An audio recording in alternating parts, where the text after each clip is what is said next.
Ela roubou meu projeto, mas com uma única pergunta eu destruí a carreira dela. Ela apresentou meus erros à liderança sênior, exibiu slides com meus cálculos falhos e ficou com a promoção. Eu assisti à apresentação inteira sem dizer uma palavra. Quando ela terminou, fiz apenas uma pergunta simples, e a sala inteira ficou em silêncio. Eu olhava para a tela de apresentação, sentindo o coração acelerar enquanto Tizia passava com confiança para o próximo slide. Lá estava, minha análise de mercado trimestral exibida para toda a equipe executiva, com círculos vermelhos marcando, em destaque, os supostos erros nos meus cálculos. Como podem observar claramente, anunciou Tizia, a voz transbordando uma preocupação profissional ensaiada, essas projeções se desviam de forma significativa dos modelos padrão de previsão. Ela apontou para uma comparação lado a lado, onde minhas visualizações de dados pareciam totalmente diferentes dos exemplos dos livros. A sala de reuniões parecia sufocante, com 12 executivos inclinando-se em suas cadeiras, examinando cada detalhe. Permaneci imóvel, o rosto cuidadosamente neutro, mesmo com a sensação de uma faca se torcendo dentro do peito. 3 meses de trabalho meticuloso estavam sendo desmontados diante dos meus olhos. Os padrões de volatilidade mostrados aqui, continuou ela, apontando para meus gráficos personalizados, representam incorretamente as condições reais do mercado. Quando plotados junto a indicadores tradicionais, é possível ver inconsistências dramáticas. O diretor Paxton tirou os óculos e esfregou o nariz. E você tem certeza dessa avaliação? Absoluta, respondeu Tizia sem hesitar. Eu mesma refiz os cálculos, usando metodologias padrão do setor. As discrepâncias são substanciais e, francamente, preocupantes. Observei em silêncio enquanto ela passava para o slide seguinte, uma visualização complexa que eu havia criado após semanas de pesquisa e noites em claro. O mais preocupante, disse ela, é este modelo de avaliação de risco. Ele usa uma abordagem matemática não convencional que gera projeções totalmente desalinhadas com os princípios aceitos de previsão financeira revisados por pares. O CEO cruzou os braços, franzindo o senho. Eu praticamente podia ver minhas chances de promoção evaporando a cada aceno de cabeça ao redor da mesa. Quando aplicado retroativamente ao mercado do ano passado, explicou Tizia, mostrando um novo slide comparativo, esse modelo teria ignorado completamente a correção de fevereiro. Nossos clientes teriam sido pegos desprevenidos, perdendo milhões. O diretor Paxton balançou a cabeça lentamente. Isso é profundamente preocupante. Já comecei a implementar metodologias padrão, assegurou Tizia, com confiança treinada. Com intervenção imediata, ainda podemos apresentar projeções precisas ao grupo Wellington na próxima semana. A mensagem era clara, ela deveria liderar a conta de Wellington, nosso maior cliente. A promoção pela qual estávamos competindo seria dela. E você tem certeza de que esses métodos analíticos estão fundamentalmente incorretos? Perguntou o CEO. Sem dúvida, ela respondeu. Eles violam princípios básicos de previsão financeira. Após 60 minutos torturantes, assistindo à destruição metódica da minha reputação profissional, o diretor Paxton finalmente se virou para mim. Você tem algo a dizer em resposta? Todas as cabeças na sala se voltaram para mim. Durante toda a apresentação, eu não havia dito uma única palavra. Meu coração batia com força enquanto eu ponderava cuidadosamente o que dizer. Apenas uma pergunta, respondi calmamente, olhando diretamente nos olhos de Tizia. Você poderia explicar por que o cliente solicitou especificamente exatamente essa abordagem de visualização no briefing inicial? 2 anos antes daquela fatídica reunião, eu ainda acreditava que o trabalho duro era suficiente, que números e resultados falavam mais alto do que política. Eu estava errada. Entrei na empresa direto da pós-graduação, o tipo de jovem analista idealista que achava que planilhas e lógica eram tudo. Eu amava dados. Não os via como números frios, mas como histórias escondidas esperando para ser contadas. Dentro de cada linha e coluna, havia padrões, advertências, possibilidades. A empresa chamava-se Alaris Capital, e seu escritório no 37º andar parecia o coração pulsante do setor financeiro moderno. Janelas de vidro do chão ao teto, arte minimalista nas paredes e gente andando apressada com cafés caros e expressões cansadas. Durante o primeiro ano, fui uma máquina. Entregava tudo antes do prazo, sempre com algo extra. Passei noites cruzando bases de dados, criando modelos preditivos mais precisos do que qualquer outro analista júnior.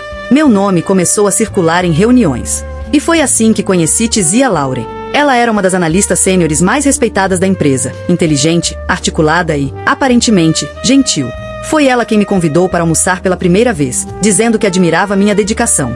Senti-me honrada. Aos poucos, ela começou a me mentorar. Você tem talento, Arya, ela dizia com aquele sorriso polido. Mas precisa aprender o jogo político. Aqui, não basta estar certa, precisa saber quando deixar os outros pensarem que estão. Na época, achei que fosse apenas um bom conselho. No segundo ano, veio o projeto Wellington, uma das maiores contas que a Alaris já havia conquistado. Eu fui escolhida para desenvolver o modelo de previsão para o portfólio deles. Era uma chance enorme. Trabalhei meses naquele projeto, analisando tendências emergentes que a maioria dos modelos convencionais ignorava. Criei algo novo, uma abordagem híbrida de previsão baseada em volatilidade comportamental, que eu chamava de análise de fluxo de sentimento. Ela combinava dados de mercado com análises qualitativas de comportamento corporativo. Complexo, ousado e arriscado. Mas estava funcionando. As previsões batiam quase perfeitamente com os dados históricos. O briefing inicial do cliente deixava claro: queremos algo inovador. Algo que capture o movimento do mercado antes dos números. E foi exatamente isso que eu fiz. Mas quando apresentei o primeiro rascunho à equipe, Tizia me interrompeu várias vezes. Interessante, disse ela, inclinando-se na cadeira. Mas você não acha que está se afastando demais das práticas padrão? Não, na verdade, respondi. A intenção é justamente antecipar o comportamento do mercado antes que ele se reflita nos indicadores tradicionais. O cliente pediu isso. Ela sorriu, mas não era um sorriso de aprovação. Entendo. Só tenha cuidado. Nem todo mundo gosta de coisas experimentais. Nas semanas seguintes, percebi algo estranho. Meus relatórios estavam sendo revisados sem que eu fosse consultada. Minhas planilhas compartilhadas tinham anotações misteriosas. Códigos que eu mesma havia criado apareciam em outros arquivos, renomeados. Quando confrontei Tizia, ela riu. Você está imaginando coisas, Arya. Todos colaboram nesses projetos. Mas o que antes parecia colaboração logo começou a parecer espionagem. Então veio o e-mail que mudou tudo. Uma reunião de revisão do modelo Wellington, convocada pelo CEO e pelo diretor Paxton. Apresentadora, Tizia Lauren. Meu nome não estava em lugar nenhum. O e-mail dizia apenas: revisão final das projeções Wellington, apresentação conduzida por Tizia Lauren. Nenhuma menção a mim. Nenhuma citação, nenhum crédito. Eu fiquei parada na frente da tela, lendo e relendo aquela mensagem. Por um instante, pensei em escrever para o diretor Paxton, explicar que aquele projeto era meu. Mas algo em mim hesitou. Era tarde demais. O jogo já estava sendo jogado, e eu estava alguns lances atrás. Nos dias seguintes, Tizia quase não falou comigo. Passava pelo meu lado com um sorriso educado, e eu sentia o veneno por trás da cortesia. Quando perguntei sobre a apresentação, ela respondeu casualmente: ah, nada pessoal, Arya. Só achei que seria melhor se alguém mais experiente conduzisse. É uma grande conta. Foi aí que percebi. Ela não queria apenas o crédito. Ela queria me apagar. Passei aquela noite revisando cada linha do meu modelo, certificando-me de que tudo estava correto. Cada fórmula, cada correlação, cada previsão. Sabia que ela iria tentar me derrubar. Mas se fosse cair, cairia sabendo que estava certa. E então chegamos àquela sala de reuniões. O piso de mármore refletia a luz branca das luminárias. O ar-condicionado estava gelado, mas eu suava sob o blazer. Do outro lado da mesa, o CEO e o diretor Paxton folheavam relatórios impressos com o logotipo da Larise e o nome de Tizia na capa. Quando a apresentação começou, eu já sabia o que viria. Slide após slide, ela desmontou meu trabalho, com aquele tom condescendente de quem descobre erros dos outros. Mostrou meus gráficos, meus relatórios, meus resultados, e o chamou de falhas graves. Os executivos assentiam, e a cada sentimento, algo dentro de mim se partia. Mas então veio aquele momento. Ela terminou a última explicação e anunciou: portanto, proponho substituir a metodologia experimental por um modelo tradicional, baseado nas melhores práticas do setor. Silêncio. O diretor Paxton pigarreou. Arya, você tem algo a dizer? Meu coração disparou. Podia sentir todos os olhares sobre mim.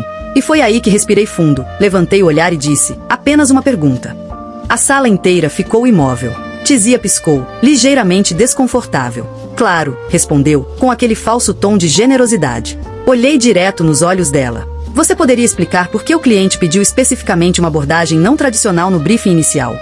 Um silêncio seco tomou conta da sala. O CEO arqueou uma sobrancelha. O cliente pediu isso? Perguntou, virando-se para mim.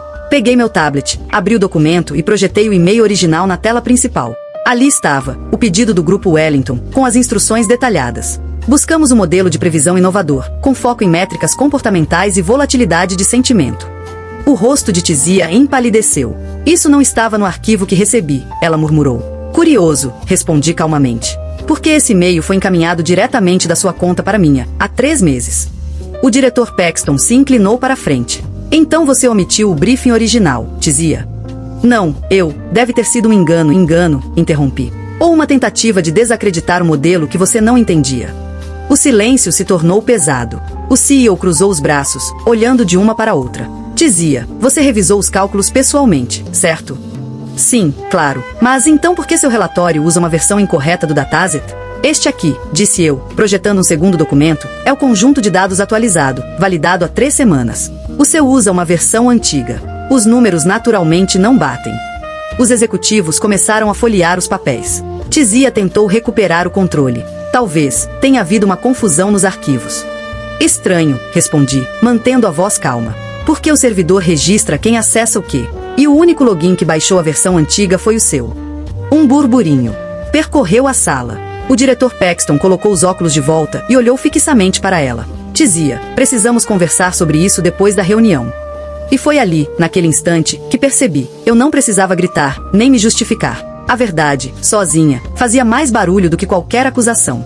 A reunião terminou em silêncio. Um daqueles silêncios que parecem durar uma eternidade, em que todos evitam se mover para não chamar atenção. O diretor Paxton foi o primeiro a falar. Arya, quero que você envie seu relatório completo para mim e para o CEO ainda hoje. Usaremos o seu modelo para apresentação ao cliente. Claro, respondi, mantendo o tom profissional, embora minhas mãos estivessem tremendo sob a mesa. Tizia permaneceu imóvel, olhando para os papéis, sem expressão. Aquela confiança ensaiada que a acompanhava em todas as reuniões havia desaparecido. O CEO se levantou, ajustando o paletó. Reunião encerrada. Excelente trabalho, Arya. E saiu da sala. Foi só então que respirei de verdade. A sensação não era de vitória, era de alívio. Como se tivesse tirado uma pedra enorme das costas. Enquanto os executivos se dispersavam, Tizia permaneceu ali, recolhendo os papéis em silêncio. Por um momento, pensei em dizer algo, talvez uma frase sarcástica, talvez um simples boa sorte. Mas não disse nada. Ela levantou o olhar, os olhos frios e cansados, e sussurrou, você acha que ganhou? Olhei para ela, sem raiva. Não, eu só deixei de perder. Saí da sala e, pela primeira vez em meses, o corredor da Laris parecia mais leve. Nos dias seguintes, tudo mudou. O Comitê de Ética Corporativa abriu uma investigação. Descobriram que Tizia havia alterado documentos internos, omitido informações e até acessado pastas restritas para manipular versões de arquivos. Oficialmente, ela pediu demissão. Na prática, foi convidada a sair. Recebi a promoção que ela tanto queria, gerente de análise estratégica. Mas não foi como eu imaginava. Não houve festa, nem discurso, nem sensação de triunfo. Aquela experiência me deixou diferente. Aprendi que, em ambientes como aquele, a verdade sozinha nem sempre vence, mas a paciência, a precisão e o silêncio estratégico são armas poderosas. Continuei aprimorando meu modelo, que acabou se tornando o padrão interno da Laris para clientes institucionais. O Grupo Wellington renovou o contrato por mais 3 anos, e o CEO passou a citar minha metodologia em apresentações. Às vezes, vejo Tizia mencionada em artigos do setor, tentando reconstruir a carreira em outra empresa. Nunca mais falamos. E, sinceramente, não sinto rancor. Se aprendi algo, é que o brilho das lâminas afiadas reflete apenas o ego de quem as empunha. E que, às vezes, a vingança mais elegante é apenas sobreviver e continuar brilhando sem precisar cortar ninguém.